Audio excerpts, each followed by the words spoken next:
Hello friends, नमस्कार। आपका स्वागत है आपके परिवार स्टडी टेक्निक में।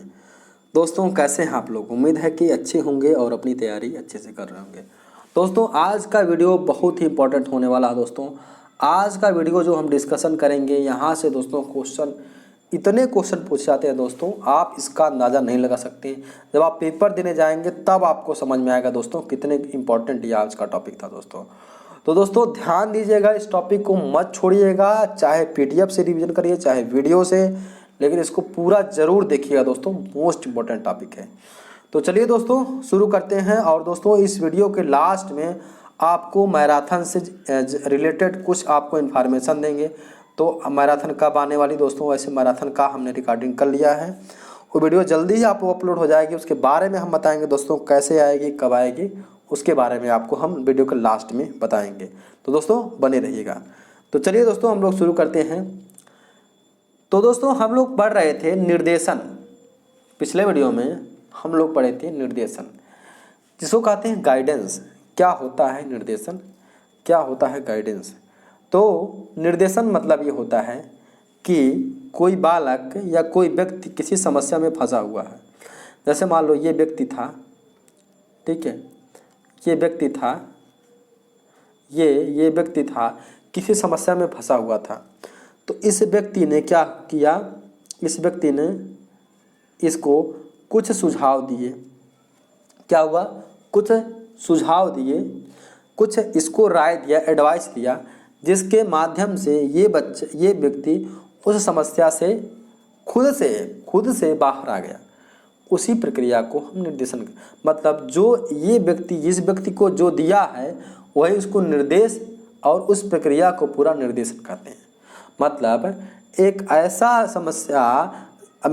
ऐसी प्रक्रिया जिसमें कोई व्यक्ति समस्या में हो, लेकिन किसी अन्य व्यक्ति के द्वारा कुछ निर्देश दिए जाने पर वह खुद से समस्या का समाधान कर लेता है। इसी प्रक्रिया को हम दोस्तों क्या कहते हैं? निर्देशन या गाइडेंस कहते हैं। ठीक है, यहाँ तक आपको समझ में आ गया होगा। अब देखिए निर्देशन के बारे में हम समझते हैं कि निर्देशन क्या होता है। तो दोस्तों निर्देशन हमारा क्या है कि जीवन भर चलने वाली प्रक्रिया है। तो निर्देशन के सिद्धांत अगर हम देखा जाए तो 3 सिद्धांत होते हैं। कौन? निर्देशन जीवन भर चलने वाली प्रक्रिया है। आगे देखिए, संपूर्ण शैक्षिक प्रक्रिया का अंग है। क्या है दोस्तों?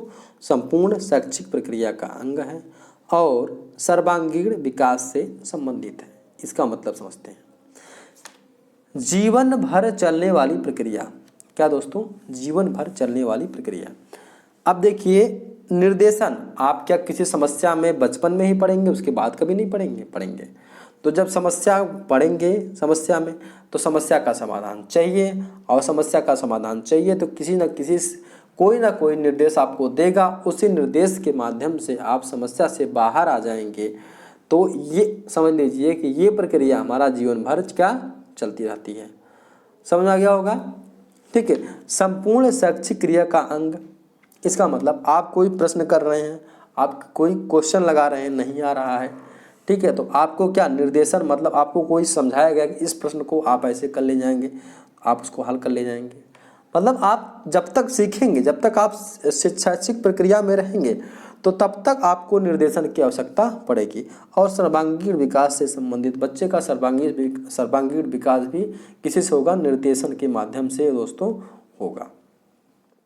समझ में आ गया दोस्तों? अब देखिए आगे हम देखते हैं कि विद्यालयों में निर्देशन एवं मार्गदर्शन की आवश्यकता। दोस्तों इसके पहले वाले में हम पढ़ चुके थे निर्देशन का उद्देश्य, वो दोस्तों निर्देशन के क्षेत्र क्या क्या होते हैं, इन सब के बारे में दोस्तों अच्छे से पढ़ लिए थे। ठीक है, अगर आप नहीं देखे हो इसके तो पहले वाला वीडियो देख लीजिए, ज़्यादा समझ में आ जाएगा। ठीक, और उसके बाद से अब इसको देखेंगे ना तो ज़्यादा अच्छे से और समझ में आ जाएगा। तो चलिए, विद्यालय में निर्देशन मार्गदर्शन की आवश्यकता। स्कूल में क्यों इसकी ज़रूरत पड़ी, बताइए? स्कूल में क्यों ज़रूरत पड़ी बच्चों को निर्देशन देने की, मार्गदर्शन देने की? अभी आप सिद्धांत में पढ़ लिए हैं। तो क्या होता है दोस्तों, मार्गदर्शन में क्या होता है कि जैसे कोई व्यक्ति है, ठीक है, जैसे मान लीजिए हम हैं यहाँ से और चले गए, आप ही को या किसी को यहाँ से अमेरिका भेज दिया जाए, ठीक, तो क्या होगा, व्यक्ति समस्या में चला जाएगा। लेकिन अगर कोई व्यक्ति उसको निर्देशन मतलब कुछ उसको सुझाव बताएगा कि कैसे इंग्लिश बोलते हैं, इंग्लिश कैसे सीखते हैं, कैसे समझते हैं, तो शायद वह उस वातावरण में समायोजन कर ले, सॉरी दोस्तों, उस वातावरण में समायोजन कर लेगा। और समायोजन करके जो समस्याएं उसके सामने, उसके सामने सबसे पहले समस्या क्या है कि उसको इंग्लिश बोलने नहीं आएगा, ना सुनने ना समझने आएगा। तो लेकिन अगर कोई उसको गाइडेंस दे देगा, मार्गदर्शन कर देगा, तो शायद वह उस समस्या का समाधान कर ले, मतलब उसको बोलने सीखने आ जाए, उस वातावरण के प्रति समायोजन कर ले।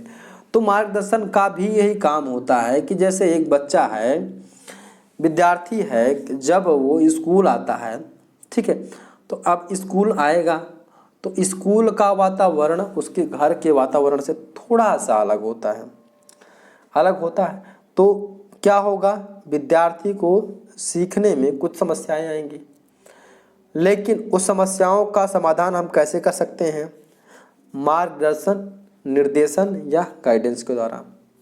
ठीक, आप उस समस्या का समाधान कर देंगे तो विद्यार्थी हमारा धीरे धीरे क्या करेगा, सीखना शुरू कर देगा। ठीक, तो ये सभी हमारे कारण होते हैं। ठीक है, तो ये हमारा शिक्षा संबंधी क्या होती है, आवश्यकता होती है। समझ आया आपको? ठीक है, अब देखिए आगे देखा जाए दोस्तों क्या है, तो विद्यालय में मार्गदर्शन हमारा किस प्रकार से होना चाहिए, समझ आया आपको?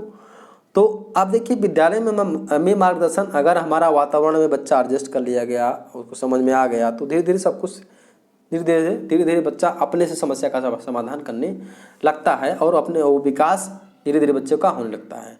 अब देखिए विद्यालय में मार्गदर्शन होगा तो उसमें कौन कौन सी चीज़ें होंगी। पहला शिक्षा वाला अधिकार होगा, क्या क्या अधिकार होगा उसके बारे में हम लोग देखते हैं। ठीक है, तो मार्गदर्शन में कौन कौन सा होगा, तो देखिए विद्यालय में जब बच्चा आएगा या बालक आएगा तो सबसे पहले क्या होगा कि जैसे विद्यालय में जब बच्चा शिक्षा प्राप्त करेगा, सीखेगा, उसमें कई समस्या हो जाएगा। जैसे कि मान लीजिए छोटा सा बच्चा है, उसको लिखने में समस्या, पढ़ने में समस्या, उसको आप समझाएंगे। और बड़ा हो गया तो किस कोर्स का चुनाव करें, कौन सी पुस्तक पढ़े, नहीं पूछते हैं बच्चे कौन सी पुस्तक पढ़े सर, रोचक कार्य कौन से हैं, पाठ्य पुस्तक क्रियाएं कौन सी हैं, तो ये सभी को चुनने में समस्या होगी बच्चों को। और ये सभी समस्या होंगी, जैसे कि उसको लिखने में लेख में समस्या, बोलने में समस्या, अध्ययन में समस्या, आदतों को सुधारने के लिए, इन सभी के लिए उसको मार्गदर्शन की जरूरत पड़ेगी। और इन्हीं सभी के लिए बच्चों को लिए मार्गदर्शन की व्यवस्था किया गया है, शिक्षा संबंधी आवश्यकता होती है। समझ में आया आपको कि शिक्षा संबंधी आवश्यकता मार्गदर्शन के लिए क्यों होती है, कि बच्चे को कौन सा कोर्स लेना है उसके बारे में उसको गाइड करना, कौन सी पुस्तक अच्छी रहेगी, कौन सा कार्य, कौन सा पाठ्य सहायक क्रिया, कौन सा लेख लिखे, कौन सा उच्चारण करे, कैसा आदत सुधारने के, मतलब बहुत कुछ क्रियाएं वहाँ पर क्या हो जाएगी, हमारा शैक्षिक मार्गदर्शन के अंतर्गत आ जाएगी या शिक्षा संबंधी आवश्यकता के अंतर्गत आ जाएगी।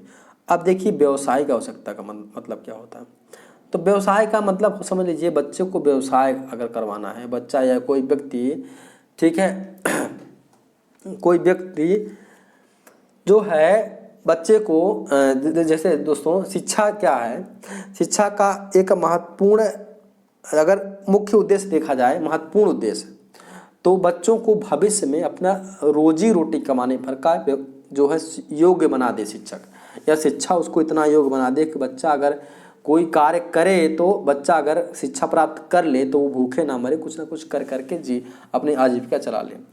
ठीक है, तो उसके द्वारा इन कई प्रकार से व्यवसाय का आपको मतलब गाइडेंस दिया जाएगा या गाइडेंस प्रोवाइड किया जाता है किसी बच्चे को।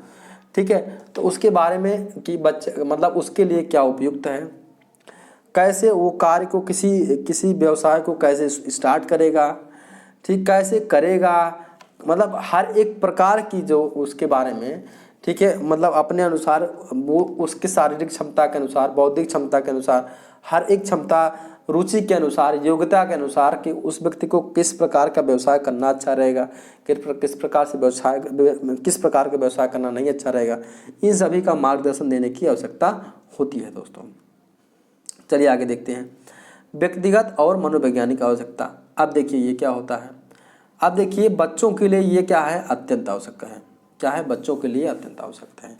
उनके जीवन में उनका उनके जीवन में उनकी जो मुख्य क्रियाएं होती हैं, उनके जीवन का उचित विकास एवं उनकी सब कुछ समस्याएं, उनकी क्या हो उचित विकास और उनका भावात्मक सामाजिक ये सब मतलब सभी प्रकार से उनका विकास हो, तो उनकी सफलता के लिए उनका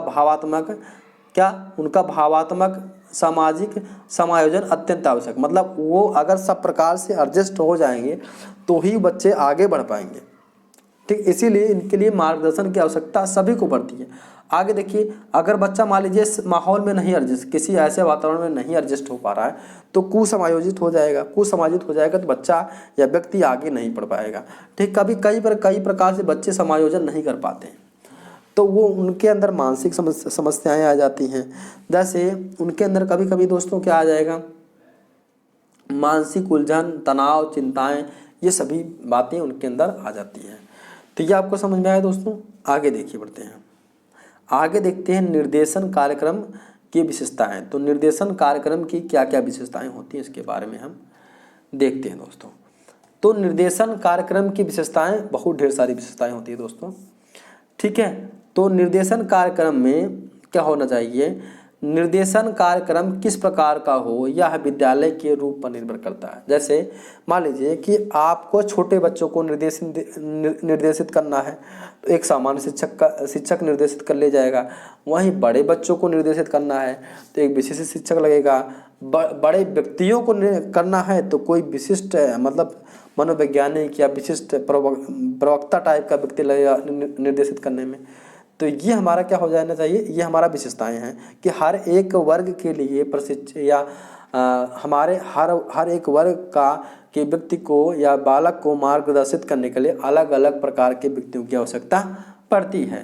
तो ये आपको समझ में आ गया होगा। आगे देखिए, दूसरा हमारा क्या है, ये हमारा क्या है, अगर देखा जाए तो निर्देशन एक सतत सेवा है। ठीक है, ये हमारा बच्चों के लिए बच्चों को हमेशा आप निर्देशित कर लेना है। मतलब ये नहीं कि बच्चों को आज निर्देशित कर दिए हैं कल निर्देशित नहीं करना, बच्चों को डेली निर्देशन देना है कि हाँ ये ऐसे ऐसे हो जाएगा। ठीक है, तो बच्चों को छात्रों को डेली निर्देशित करना है। तो असमायोजन के बाद ऐसे मान लो कोई समस्या बच्चे असमायोजित हो गए तो बच्चे को तुरंत निर्देशित देना चाहिए। ये हमारा होता है निर्देशन एक सतत सेवा है। शुरुआत में छात्रों के समुचित समायोजन के लिए तत्पर प्रयास किए जाते हैं।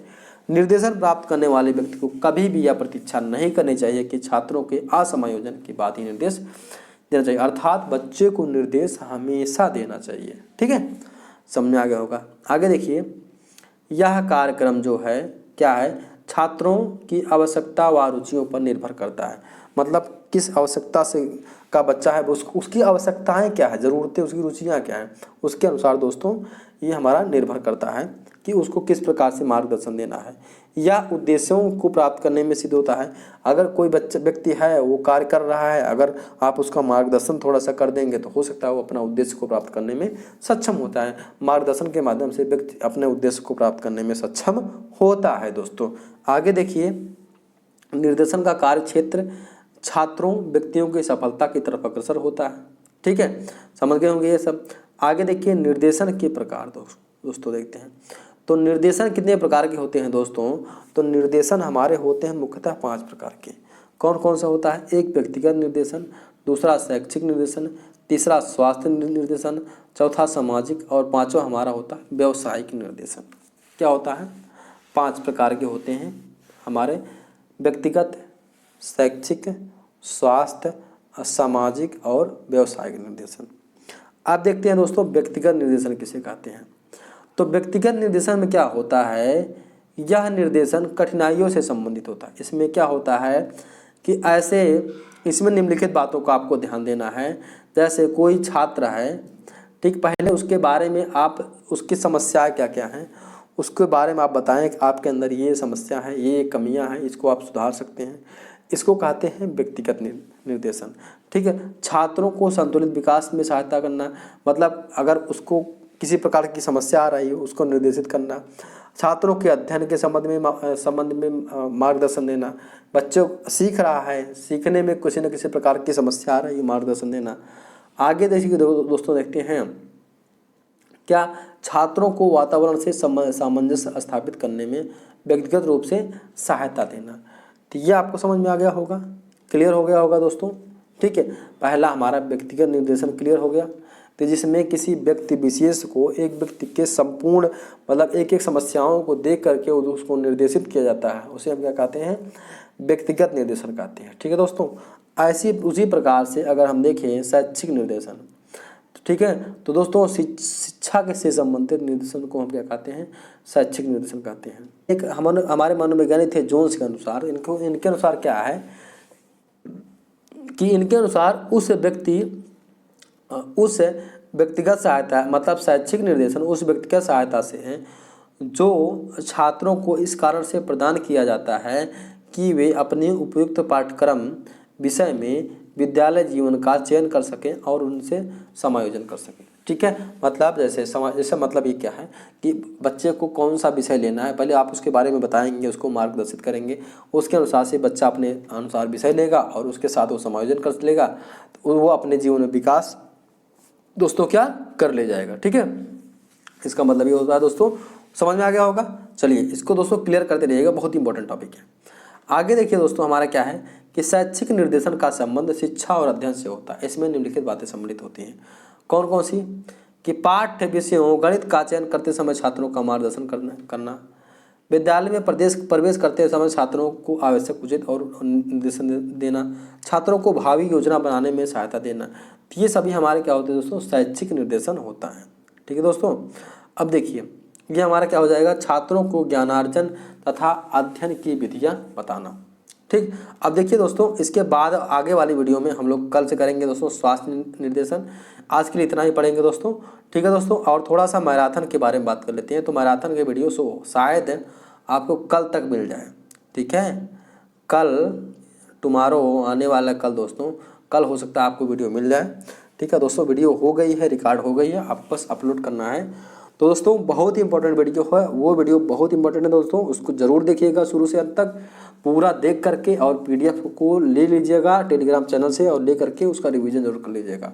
और दोस्तों रही बात आपके सिलेबस की ख़त्म करने की, सिलेबस दोस्तों आपका कंप्लीट हो जाएगा आए टाइम से, उसके लिए टेंशन लेने की ज़रूरत नहीं है दोस्तों। और दूसरी बात यह है कि वीडियो को अगर आपको पसंद आती हो तो वीडियो को दोस्तों के पास ज़रूर शेयर करिए, और हमारे चैनल को सब्सक्राइब नहीं किए हो तो सब्सक्राइब कर लीजिए दोस्तों। मिलते हैं नए वीडियो में, तब तक के लिए अपना ख्याल रखिए। जय हिंद, वंदे मातरम।